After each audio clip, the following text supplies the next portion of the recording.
Hey everybody, Thrifty Witch here.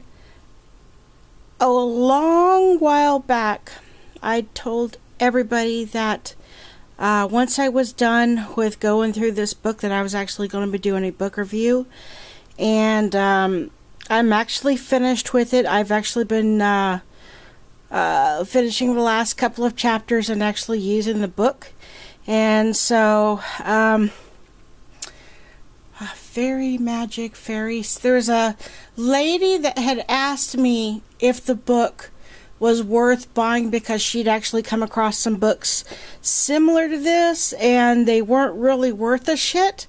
And being a learning disabled person and being dyslexic, this is a effing amazing book. Like, it is so simple to absorb, it's stupid. So I wanted to show you guys some of the chapters and stuff, and I'm going to go over some of the pages that has to do with explaining how to choose the right teas, how to choose the right cups and things like that. So I'm going to be periodically stopping the camera and bookmarking, and I've actually even did a tea leaf reading for myself today, and I got tons and tons of symbols that I want to share with everybody. So let's get started. First part we're going to be looking at as choosing teacups. And they say that you don't have to necessarily go and buy a fancy schmancy, cup that's, $10, $15, $20 and you wind up accidentally breaking. You can go into charity shops, secondhand stores, Value Village, stuff like that. My cup that I got is from the 1950s, and I think I paid $1 for it. So, and I really, really like it a lot. Saucers are supposed to be incorporated as well. Not a lot of people use saucers or napkins. Some of the books that I've actually looked at talk about using the saucer as a physical aspect and the cup as a spiritual aspect, since it actually holds water. Napkins, what you're supposed to do with the napkin is to take the napkin, put it in the saucer, and do the cupping, which means you let the rest of the liquid drain out of the cup. And you're supposed to interpret whatever happens to fall on the napkin for physical, and whatever happens in the cup to be spiritual. Now, this one here goes into the 10 typical teas for tea leaf reading, and the first 3, Earl Grey, Gunpowder Green, and Chamomile. Now, gunpowder green tea has to, what it is, for those of you that don't know what gunpowder is, it's actually green tea that's been rolled into roughly the size of a green pea. And they do come in a little bit bigger sizes and shapes, but the typical gunpowder tea actually is the size roughly of a full mature green pea. So that's why they call it gunpowder tea, because it looks like gunpowder beads, basically, that would go into some of the older guns and stuff way back when. Other aspects we got going on here. Pull out my marker. Okay, so also she has it is a she, right? I gotta double. Yep, Caroline Dow. I just want to double check. Sample readings. The lady goes into showing you sample readings that she's done for people and taken photos. And actually, the pages in the book, she actually explains the letters. So there is a lot of information in here concerning how to divine the.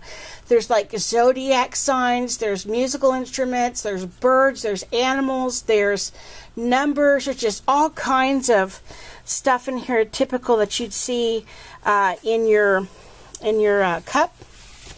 And next section She goes into 20 green uses for tea, basically the healing aspects of tea.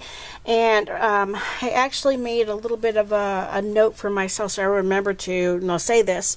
For those of you that are breastfeeding and you have cold sores or you have acne and you're just having issues with the bad acne and stuff, you can take a tea bag and steep it and then place the tea bag on the areas that are bothering you, and the tannins in the tea will actually help soothe and dry out, or actually help out with the pain aspect. So other stuff you can do, you can actually soak a dog's paws in tea, and the tannins will go in and help soften up their pads of their feet during the winter time, because animals' feet get really bad, dried, cracked out.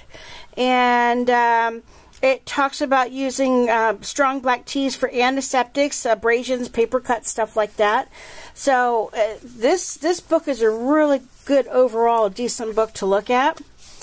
Now I got another spot bookmarked, and so this one here goes into introduction into symbols, and so hopefully I will be able to show you guys the majority of this. The book is still fairly new and it's not staying open like I want it to. Okay, so I think that's the first one. Okay, so this will be animals then, insects. So you go into basic, simple stuff that you see in your cup, arrows, Bibles, clocks, all the kind of everyday things that you see in there. And the next stuff, you've got animals, and then it goes through the lists of different animals and stuff, alligators, beetles. Then it goes into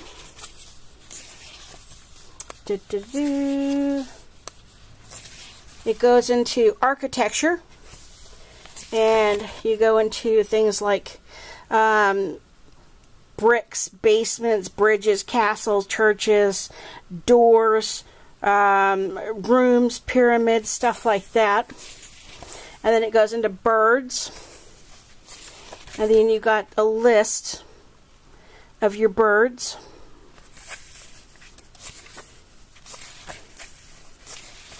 And then body parts.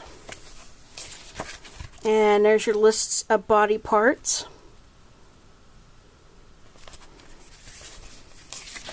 And it goes into playing cards. Like if you see the, an ace of a three of clubs or a three of diamonds, stuff like that, that's what it's actually referring to. So hearts, cups, spades, swords.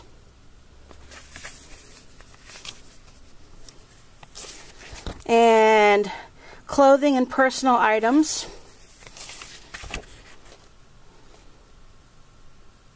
Boots, aprons, gloves, combs, collars, coats, caps, bracelets. Then you go into common objects.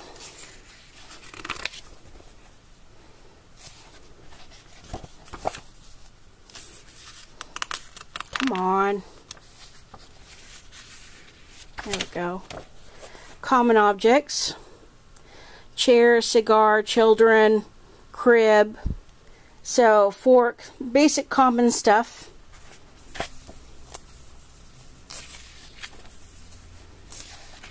Flowers. And you've got a nice decent list of flowers.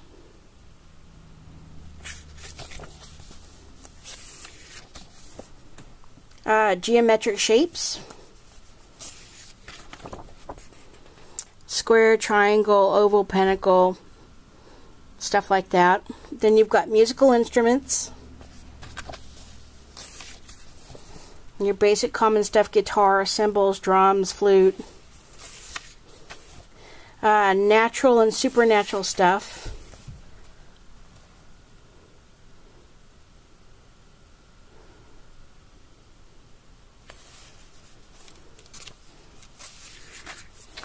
numbers and letters. So it goes into numbers. And then goes into letters.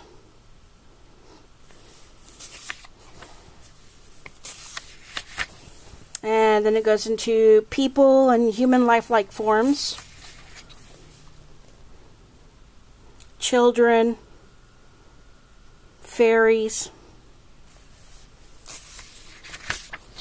And we got plants. Then there's universal symbols.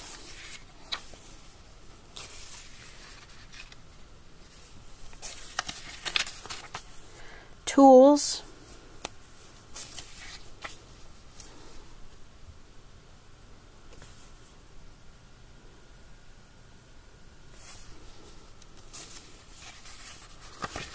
And then we go into transportation. Cars, trucks, boats, airplanes. Then we go into trees. And like birch, ash, beech, cedar trees, cherry trees.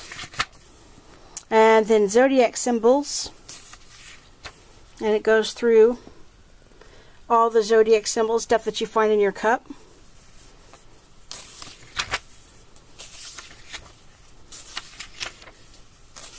I think there should be one more spot in here. I'm going to double check. And goes into teas to help for healing. If you're having issues with sleeping, you can make catnip. You can use valerian. So it actually goes into aspects of healing to help you out with... there's even stuff in here for headaches and stuff like that. So this is an amazing book. A very simple, easy to understand book. And the name of the lady is Caroline Dow. And let me find the... So it's $15.95 US, and it looks like fine print, $18.50 Canadian. And it's published by Llewellyn Worldwide. So there's that. And I'll hold that really still so everybody can see the barcode on that. So, great, totally awesome book for beginning tea leaf reading. And if I was to say try it or buy it, I would actually have to say buy this one and add this to your library because it's definitely worth having. Even if you just... a novice and you're wanting to try something different because, you know, maybe a grandmother, an aunt, or somebody in the family did it and you just have a curiosity, go for it because you're going to learn so much about yourself and about symbolism and how we interpret symbolism in the world. So thanks for watching, everybody, and I look forward to comments. Thanks for watching. Lots of love and blessings. Talk to you later. Blessed be. Bye.